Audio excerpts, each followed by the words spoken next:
자, 31번입니다. 자, 다음 중 옳은 것은 했는데 정답은 3번입니다. 자, 1번은 대물변제 이야기죠. 대물변제 이야기는 배임죄 안 된다 했죠. 자, 동산매매 같은 경우 중도금 수령했더라도 동산매매는 타인 사무 처리자가 되지 않기 때문에 자기 사무죠. 그래서 배임죄가 되지를 않고, 자, 채무자가 동산에 대해서 점유개정 방식으로 이중 양도담보 설정 계약을 체결한 다음에 목적물을 제3자에게 처분하였는데, 이때 채무자가 처분한 것은 후 채권자와의 관계에 있어서 배임죄가 되지를 않습니다. 왜? 자기 사무니까요. 동산이기 때문에 이것은 자기 사무이므로 후 매수인에 대한 관계에서 배임죄가 되지 않고, 그럼 후 채권자의 관계에서 배임죄가 되지 않고 선 채권자의 관계에서도 배임죄가 되지 않습니다. 자, 해설 가보시면 여기 나와 있죠.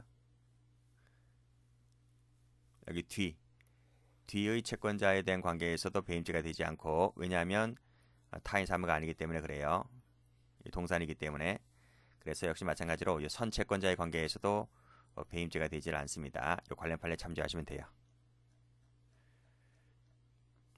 자, 그래서 다시 한번 색깔을 칠해드리면 동산, 대물변제 예약 이런 것은 배임죄가 안 된다, 이렇게 외우시면 되겠습니다.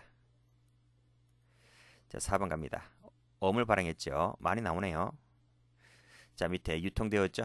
그러면 기수가 됩니다. 배임죄 기수 X입니다.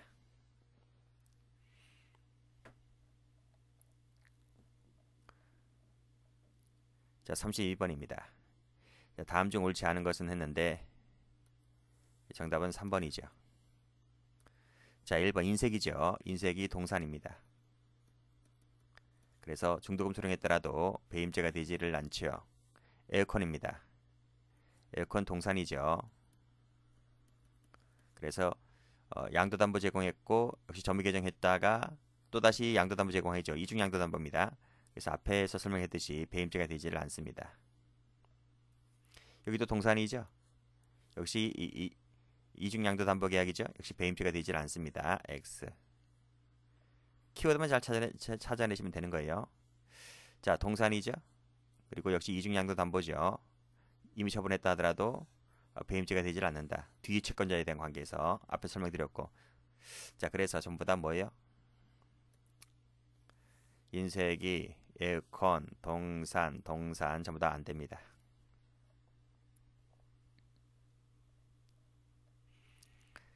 자, 33번입니다. 자, 옳지 않은 것은 했는데 3번 하고,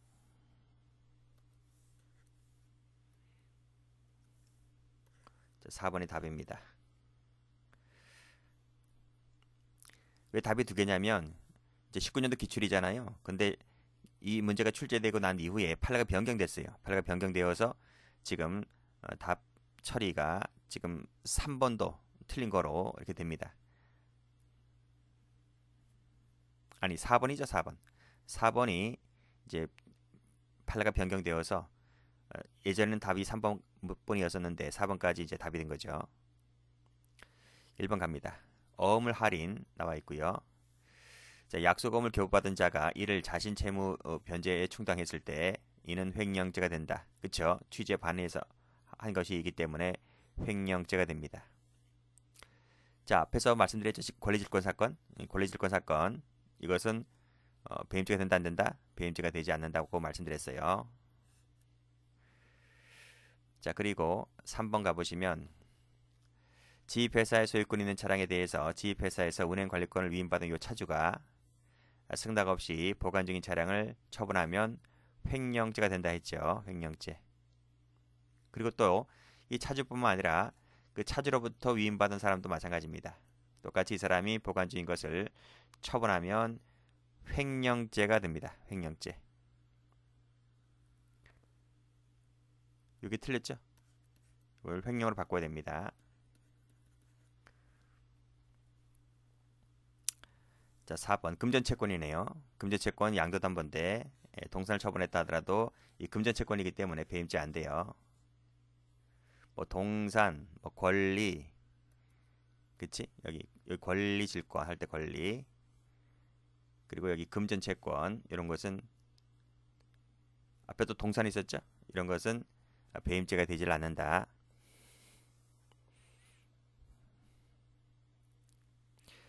자, 34번입니다. 자, 다음 중 배임죄가 인정되는 것은 모두 몇 개인가 했는데 답은 4번입니다. 1번 가죠. 계주입니다. 계주. 그동안 성실하게 불입금을 지급해 왔다는 거죠. 왔다는 것은 계금을 받아왔다는 얘기잖아. 받아왔으니까 지급했겠죠. 그런 타인 사무처리자가 거짓말을 해서 계금을 탈 수 있는 기회를 박탈해서 손해를 끼쳤다는 거죠. 야반도주한 겁니다. 계주가 배임죄가 되죠. 즉 타인 사무처리자가 계원들에게 손을 끼쳤기 때문에 배신 행위를 해서 배임죄가 되는 전형적인 사건입니다. 이사가 위무위배하여 손해가 될 만한 행위를 했다면 이건 배임죄가 되죠. 주청 결의가 있었다 할지라도 마찬가지입니다. 동그라미. 증여는 서면으로 해야 된다 그랬죠. 서면으로 해야 타인 사무 처리가 되는 것인데 이것을 증여계약에 따라 이전해 주지 않고 그 부동산을 제3자에게 처분을 했다면 배임죄가 됩니다. 그래서 우리 가끔씩 뉴스를 보잖아요. 어느 할머니가 평생 모은 재산을 모 대학교에 100억, 50억이나 100억 이렇게 아니면 또 그 정도에 해당되는 부동산을 증여를 하잖아요. 그래서 TV에 막 나오기잖아요. 대학교 총장하고 옆에 사진 찍고 그러잖아요. 근데 그렇게 이제 서면으로 이제 약정했죠. 증여계약 약정을 했습니다. 근데 할머니 돌아가셨고, 그러면 이제 그 건물은 그 학교 재단으로 넘어가야 되잖아요. 근데 자식이 그 전에 미리 팔아먹는 거야. 팔아먹으면 어떻게 됩니까? 그게 이제 그 증여계약을 위반한 해서 그 학교 재단에 손을 끼쳤기 때문에 이게 바로 배임죄가 되는 거죠. 그러려면 증여계약이 서면화 되었을 때 배임죄가 되는 것이고 서면화되지 아니하면 배임죄가 안 됩니다. 자리 1번 임대차 종료 시에 반환하기로 약정하고도 거부했다는 거죠. 뭐가 됩니까? 배임죄가 되는 거죠. 동그라미.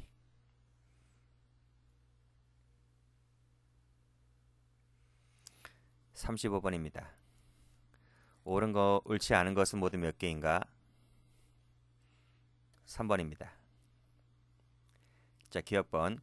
용도가 엄격히 제한된 자금은 반드시 그 용도로만 써야 됩니다. 그 외의 용도를 쓰게 되면 뭐가 되죠? 횡령죄가 되는 거죠. 안 된다, 틀렸습니다. 횡령죄가 되는 거니까 영득의사가 인정되는 거죠. 두 번째, 소유권 취득에 등록이 필요한 타인 소유 차량을 보관하고 있던 사람이 사실상 처분하면 횡령죄 된다 했죠. 동그라미. 자, 배임죄나 횡령죄나 전부 다 경제적 관점에서 판단합니다. 법률적 틀렸고요. 경제적이라고 써야 됩니다. 그리고 구체적 위험이 있는 경우를 말한다. 이건 맞아요. 채무자가 변제기 전에 임의로 처분한 경우에 배임죄가 될까? 안 됩니다. 왜? 자기 소유니까. 변제기 전이라고 하면 이것이 채무자 소유이기 때문에 배임죄가 될 여지가 없다. 계주가 계불이권을 모두 징수해 왔어요. 그리고 갯날 되면 그 이제 지정된 계금을 이제 계원들에게 지급해 왔어요. 근데 어느 날 계주가 지급하지 않고 튑니다. 야반도주하면 이것이 배임죄가 된다고요. 동그라미. 자, 36번입니다. 자, 바르게 된 것은 했는데 정답은 2번입니다. 자, 1번. 자, 보관 중인 타인 부동산을 함부로 저당권 설정 등기하면 횡령죄 기수가 되죠. 자, 끊고 그 후 부동산을 매각하면 아예 팔아먹었다는 얘기잖아요. 담보권 설정보다 훨씬 더 큰 피해죠. 이것은 새로운 법익 침해이기 때문에 불가불적 사후행위가 되는 것이 아니라 또 다른 횡령죄가 됩니다. 그래서 XX. 그래서 횡령죄 2개입니다. 경합범위 되죠. 요거는 횡령. 자, 2번 갑니다. 자, 절도범으로부터 작물 보관 의뢰를 받은 자가 이를 보관하고 있습니다. 여기까지 문제가 안 되는데 이걸 임의 처분하게 되면 뭐가 됩니까? 아니죠. 문제가 안 되는 게 아니고 문제가 되죠. 자, 보세요. 절도범으로부터 작물 보관 의뢰를 받은 자가 그 정을 알면서 이를 인도받아 보관하고 있다면 그 정을 안다 했잖아요. 이제 고의가 있다는 얘기입니다. 그러면 여기서 보관죄가 됩니다. 보관죄가 되는데 이것을 처분하게 되면 세련법익 침해가 없죠.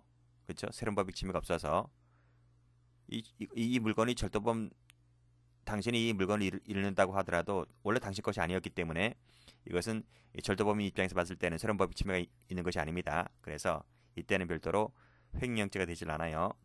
이 부분이 바로 뭐가 된다? 불가불적 사후행위가 된다 이런 말입니다. 그러니까 보관죄밖에 안 돼요.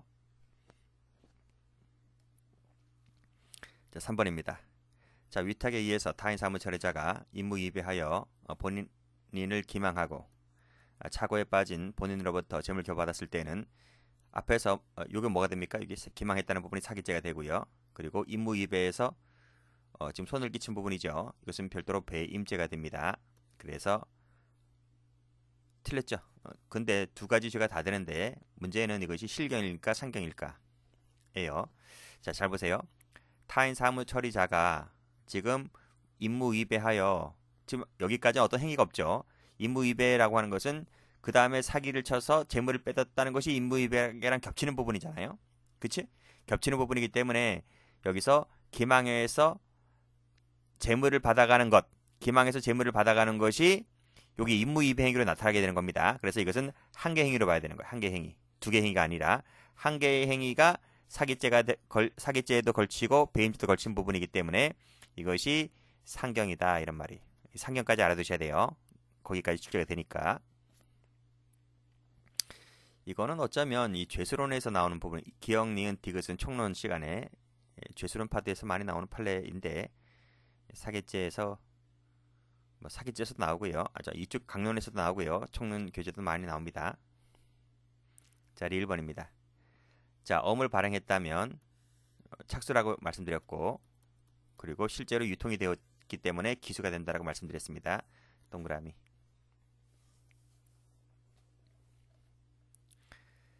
자, 37번입니다. 자, 옳은 것은 했는데 3번입니다.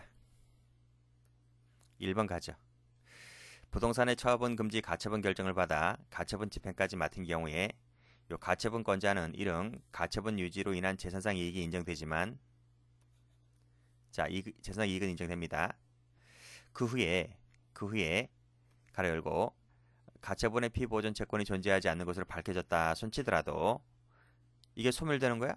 형법 시간에 빠꾸 후진 없다 했잖아요. 그렇기 때문에 요 이익이 인정되면 설령 이런 부분 그 후에 이런 것이 밝혀졌다 할지라도 이 이익이 인정되다가 갑자기 없어지는 것이 아닙니다. 그렇죠?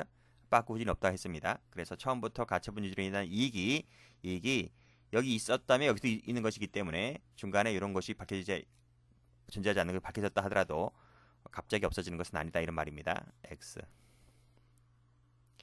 자, 공범이 되려면 교사 적극가담 했을 때 안에서 공동정범이 되는 겁니다.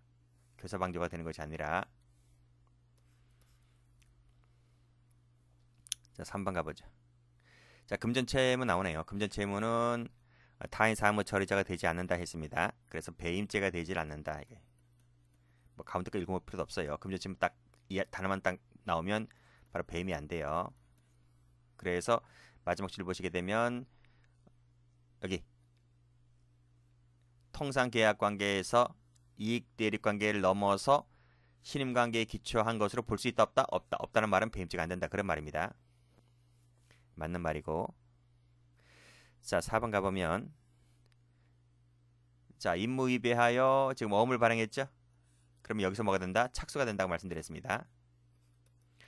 배임죄의 착수가 되고요. 그리고 유통되었다면 기수가 되고 되지 않았다면 미수가 된다고 말씀드렸습니다.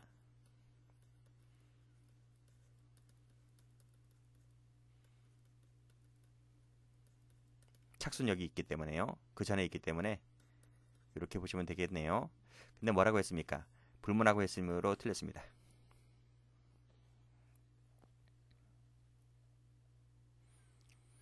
자, 38번. 자, 바르게 된 것은 했는데 정답은 4번입니다. 자, 기억번 가죠. 동산이죠, 동산. 동산은 뭐 중도금 나왔다 하더라도 배임죄 안 된다 했고, 자, 금융기관 임직원 어떤 판인지 아시죠? 예금을 무단으로 인출했다 하더라도 제가 말씀드렸듯이 예금주가 이 보통 예금 계좌를 트잖아요. 계좌를 트면 그 돈, 이 계좌에 돈을 입금시키게 되면 그 돈 소유권은 은행에 넘어간다고 했습니다. 그래서 금융기관 임직원은 예금주와의 관계에 있어서 타인 사무 처리자가 되질 않아요. 사무를 처리하는 자의 지위에 있다? 없어요. 그렇기 때문에 이 예금을 인출했다 하더라도 배임죄가 될 여지는 없다. 라는 것이 판례입니다.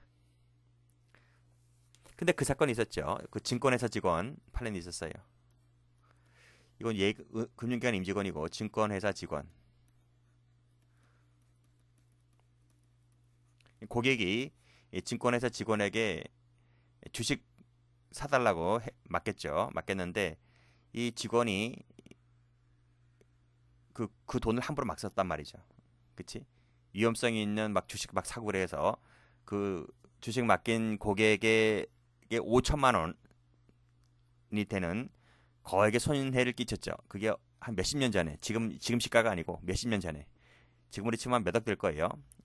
그 손을 끼쳤을 때는 이것이 배임죄가 된다는 판례가 있습니다. 교재 찾아보시면 나와 있어요. 기본서에 찾아보면 그런 판례가 있었고, 대신 금융기관 임직원은 배임죄가 안 된다. 자, 디귿번. 자, 피고인이 자신 모음 명의를 빌려 자동차를 매수하면서 피해자 갑 주식회사에서 필요한 자금을 대출받았습니다. 그래 저당권을 설정했다는 거죠. 자, 저당권자인 갑회사의 동의 없이 함부로 이를 성명불상 제3자에게 양도담보로 제공을 했습니다. 배임죄가 될까 안 될까? 돼야 안 돼요. 뭐 읽어보나 마나요. 여기 자금 대출이다 보니까 이게 뭐야? 이게 금전채무란 말입니다. 금전채무일 때는 여기 자기 사무예요. 자기 사무라서 이런 행위를 했다 하더라도 배임죄가 되질 않아요. 자, 리을번. 배임죄는 밑에 타인 재산보호 관리 의무가 있음을 그 본질적 내용으로 하는 것이기 때문에 적법한 대리권이 있음을 요하지 아니합니다. 이걸 뭐라고 합니까? 배신설이라 하죠. 배신설은 적법한 대리권이 있음을 요하지 않아요. 적법한 대리권이 있음을 요하는 건 뭡니까? 그건 권한남용설이죠. 근데 우리 통솔 판례는 배신설을 취하고 있습니다. 동그라미.